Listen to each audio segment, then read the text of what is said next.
This church leader tool is how to lead an effective meeting, a skill that all leaders will eventually need. And I'm especially glad to offer this one because it's by request. And I love to offer tools that folks will actually need and use. So I hope that this will be a blessing. I should highlight that there's a handout to go along with this, a one-page printout that you can take into meetings and use as a resource.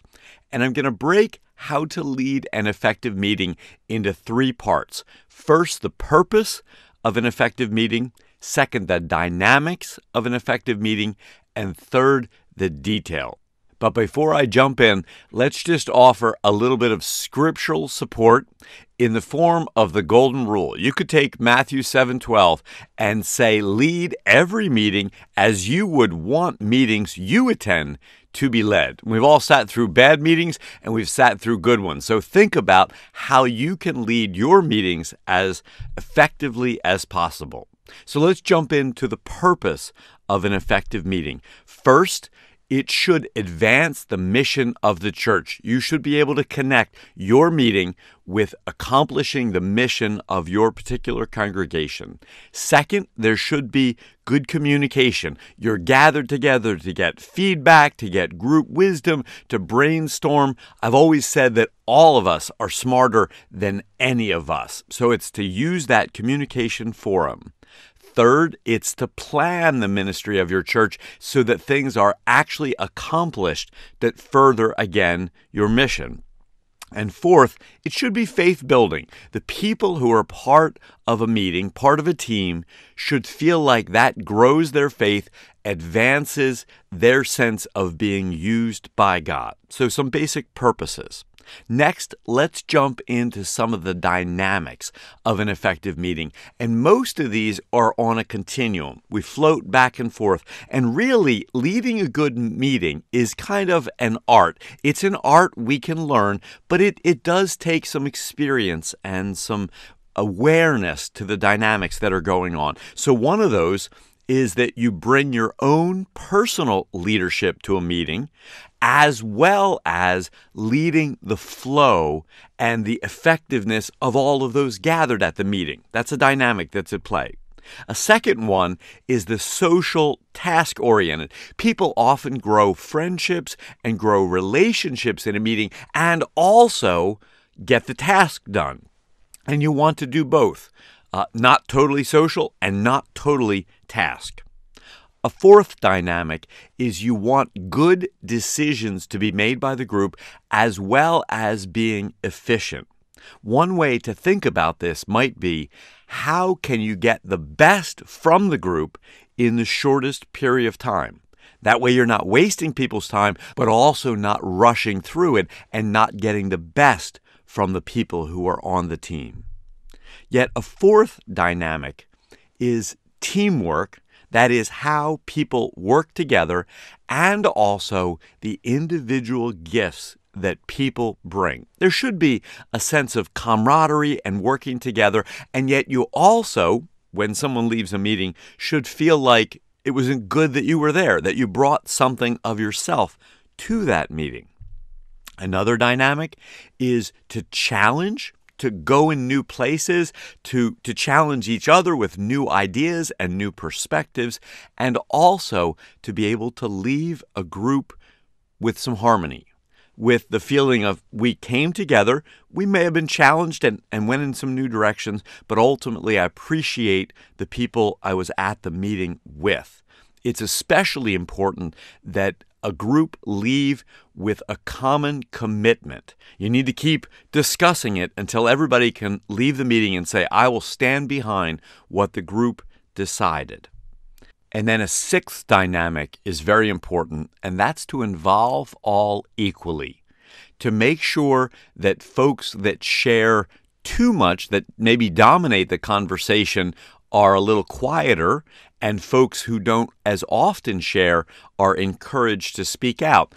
A leader can easily say to somebody who dominates the conversation, thank you, we've heard from you, now how about from some others? And it's also appropriate to someone who's more quiet to say, now we've heard from some who are more outspoken. How about some of you who have not yet shared? But to lead a meeting is to get everybody to bring their best to that meeting. And then seventh is you want to generate multiple ideas. When you're dealing with a problem or something you want to work on, to brainstorm, sometimes we tend to latch on to the first idea and go down that direction. And that might be the right answer, but it's always better to generate multiple ideas and to maybe attack a problem in 2 or 3 ways, or to at least draw out the very best answers before we move on. So those are some dynamics that you want to be aware of. Now let's move on to some details of an effective meeting. These are just some of the specifics that will help create an effective meeting. First, meeting invitations. We live in a busy world, and it would be nice to think that everybody has it on their calendar and they're excited about your meeting, but sending out an email or a phone call or a contact to make sure people are coming is always effective. And consider the size of your group. Usually smaller is a little bit better. Say 4 to 7 is ideal. When you start to get to 10 or 12 people, it's hard to have everyone to share. And if there are that many stakeholders, maybe break it into 2 separate tasks and 2 separate meetings in order to get the best from everybody. And then second, and probably the most important thing for leading an effective meeting, is to have a written agenda and send it out in advance. This does multiple things.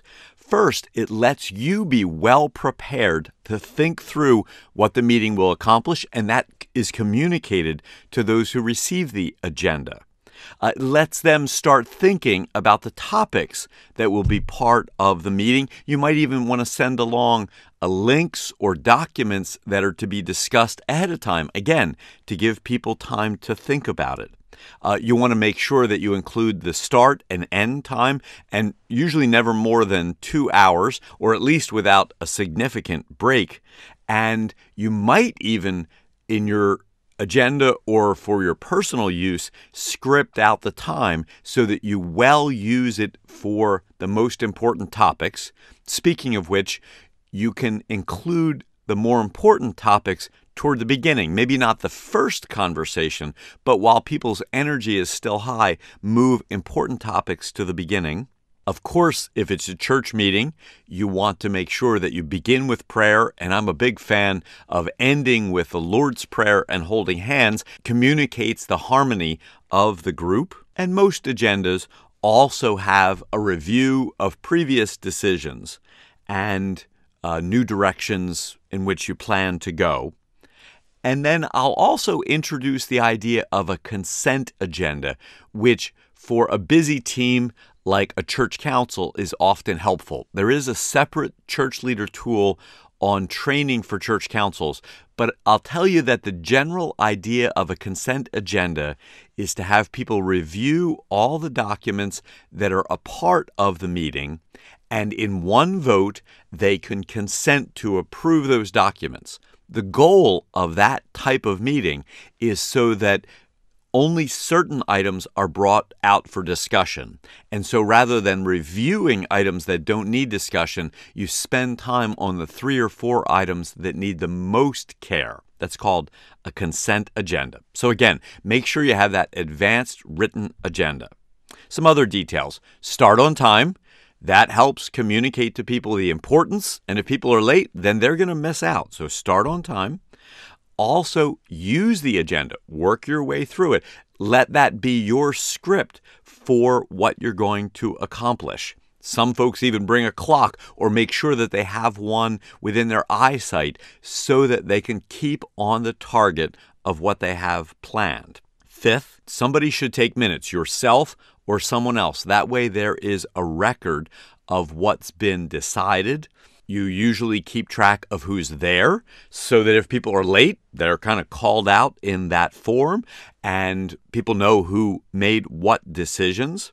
I'm also a big fan of minutes that block out, maybe even at the top of the minutes, decisions that were made and the person who is responsible and a deadline. I used to attend a meeting where the minutes always had that right at the top so you could quickly look at it and know what tasks came from that meeting. And then, of course, minutes should be distributed, especially if they're useful like that, out to the team, including, of course, people who are not able to be there so that they're clued in on what was decided. 6, just a couple of ideas. One of them is the parking lot. We've all been at meetings where there's a good idea that comes up but does not further that particular discussion. And many groups call that a parking lot. They'll even take a sheet of paper and write it on there and say, let's just hold that for another conversation. We don't want to lose the idea. Let's just put it over in the parking lot. Another thing that's often helpful is to form a task force. There's a separate idea that maybe is not a particular need of that group, but a good idea. Form a separate task force to go and do the research or the work on a separate idea. 8, another idea is to leave some space in your meeting for conversation, brainstorming, question and answers, just some free time to think while you have good leaders together and tackle new ideas. Number 9, of course, you want to limit distractions, especially with technology. I know a number of meetings where folks just ask, please do not use your devices during this meeting so that everybody's attention is fully there. Ringing phones, conversations out in other rooms, closed doors. Just try and limit your distractions so you can focus on what you're doing. A lot of folks find a conference call helpful.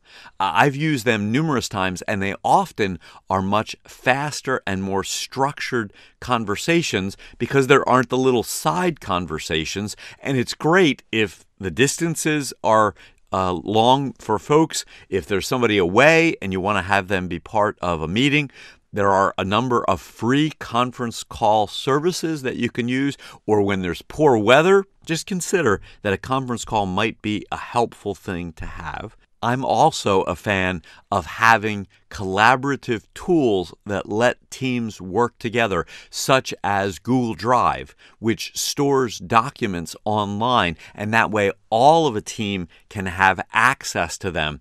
As an example of that, when I have a team that is searching for a new staff person, we use Google Drive to make sure that the documents that we've created, job description and interview questions and stuff, are available online. And that way everybody can work together. Another helpful tool for some groups is to have a yearly calendar. Sit down at one of your meetings and work out things that you do on a yearly basis. And that way you can use that to guide the patterns of that group gathering. For churches, an obvious one is worship. We follow the same patterns, so a planning calendar that you can refer back to is often very helpful that way.